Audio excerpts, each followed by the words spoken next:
A lot of you were probably wondering why we haven't mentioned Ryan Gravenberch that much in our match analysis, especially since he was man of the match in our last game. Well, that's because we've got a special video dedicated just to him. Now, just a few weeks ago, if we'd said Ryan Gravenberch would be the first midfielder of Arne Slot's team sheet, you might have laughed or brushed it off. And to be honest, even here at Panenka, we didn't expect the 22-year-old to become such a crucial part of Slot's system. Can you really blame us though? Last season, Gravenberch had only a handful of appearances, and he didn't exactly leave a lasting impression, which makes sense why so many wrote him off. But this doesn't seem to be the case right now. So, how did Arne Slot transform Ryan Gravenberch this season, and how did Gravenberch himself seize the opportunity with both hands, improving even the more questionable areas of his game? That's what we're breaking down in today's video, so be sure to hit that like and subscribe button, and let's dive straight into the analysis. Before we dive into analysing Gravenberch's performances and areas of improvement, here's an interesting fact for you. In just these first 4 league games, Ryan Gravenberch has already played around 20% of the total minutes he clocked over the last 3 league seasons combined at Bayern and Liverpool. Even more impressive, this is the first time since his Ajax days he's started 4 consecutive games. This shows you how much trust Arne Slot has in his fellow countrymen. That trust has clearly played a big role in boosting Gravenberch's confidence, something he's always needed to deliver consistent performances. It's also well known that Arne Slot likes to have individual conversations with his players, breaking down his tactical plans in detail and outlining what he expects from each of them, while also pointing out areas where they can improve. So let's kick off our analysis by taking a closer look at the role Ryan Gravenberch is playing in this Liverpool setup.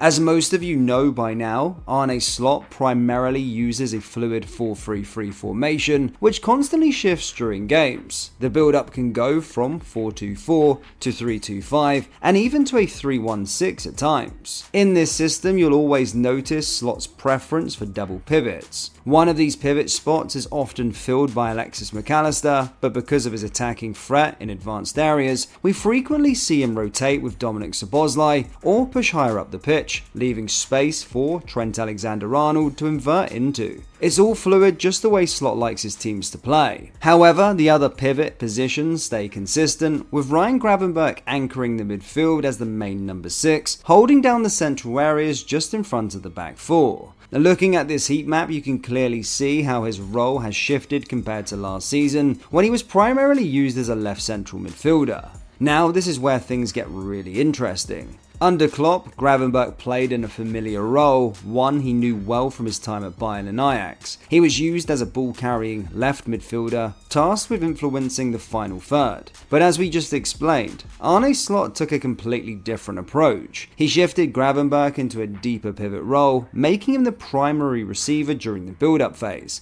a position he hadn't played much, even though he operated in a double pivot system early on at Ajax. So how did Gravenberch thrive in this new role? Well, to excel as the deeper pivot in Slot's system, a player needs to possess several key traits. First, they must be incredibly technical on the ball, able to receive under pressure in tight spaces, often with their back to play, while also having the skill to evade that pressure. They need to be capable of progressing the ball, whether through precise passing or ball carrying, and of course, a number 6 has to be defensively sound, able to cover central areas and time their tackles well, since they're the last line of protection before the back line.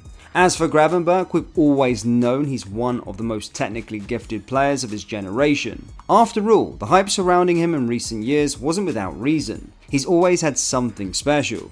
And this season, he's finally showing everyone just how talented he is, having found the right environment to truly thrive. In the first 4 league games, Gravenberch has already demonstrated a sharp understanding of space, constantly moving to open up passing lanes during the build-up phase. That's why he's the second highest Liverpool player for passes received, with 216, second only to Virgil van Dijk. Even more impressive, he ranks 19th for his metric across all Premier League players in all positions, highlighting just how involved and influential he's been in our early phases of play. But that's not all. Once Gravenberch receives the ball, he consistently shows off his incredible technical skills and press resistance. So far this season, the 22-year-old has only been dispossessed once, For comparison, Alexis McAllister has lost the ball 6 times, and Trent Alexander-Arnold 5. This season, we've seen Gravenberch effortlessly manipulate the ball in tight spaces, using his long limbs to shield possession and glide past opponents. His ball carrying ability has been crucial in helping Liverpool progress through the phases. In fact, he's leading the team in progressive carrying distance with 562 yards, putting him 13th among all Premier League players. While Gravenberch isn't the kind of midfielder who controls the tempo with a wide range of passing, his distribution has still been excellent. He's completed 88.5% of his passes so far. And if you look at this chart, which breaks down his stats per 90 minutes, you'll see just how well he's performing compared to other Premier League midfielders.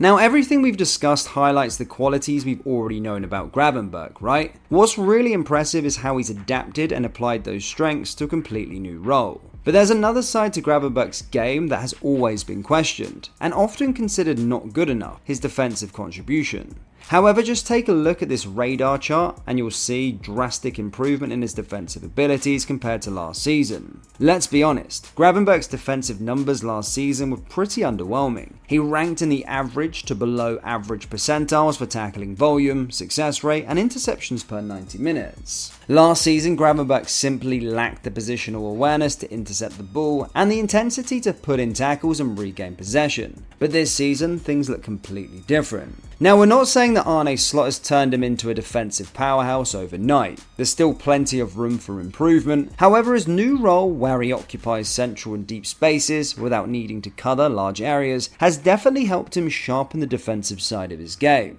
And guess what? His defensive numbers have skyrocketed compared to last season. He's now averaging 1.75 tackles, 1 out of 2.5 attempts per game, but the most striking improvement has been in his interceptions, jumping from 1.12 to 2.25 per 90 minutes. This was especially evident during Liverpool's 3-0 win over Manchester United at Old Trafford. The Reds adjusted their pressing approach, setting traps in central areas instead of pressing high from the front. Gravenberch played a key role in patrolling the midfield alongside McAllister, making timely jumps on United's midfielders, regaining possession, and launching quick attacks, whether by carrying the ball forward or disrupting it with precision. This improvement wasn't just limited to the United game. As you can see on the screen, Gravenberch ranks highly across various defensive metrics. He's 5th among midfielders for defensive duels, 1%, 10th for interceptions, and 12th for successful defensive actions. Overall, Ryan Gravenberch looks like a completely different player, especially when it comes to the defensive side of his game, something that the majority of the fan base wasn't expecting from the player.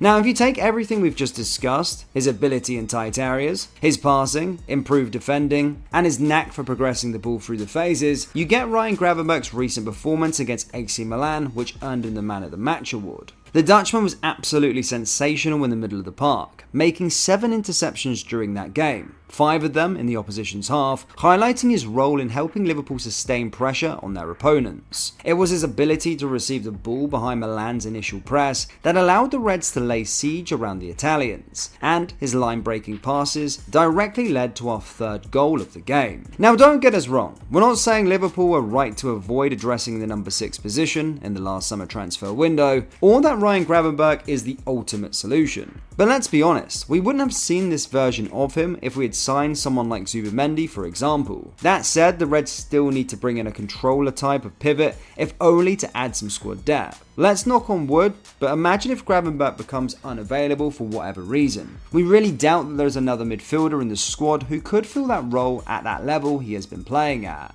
His press resistance, spatial awareness, and improved defending are qualities no other Liverpool midfielder possesses. That's why he's become such an essential cog in Slot's system. So what do you think of Gravenberch's performances so far? Do you think we still need to bring in a new number 6 in the future? Let us know your thoughts in the comment section below, and if you enjoyed today's video, why not hit that like button and subscribe to the channel for more Liverpool deep dives. Thank you, and I'll see you all next time. Take care.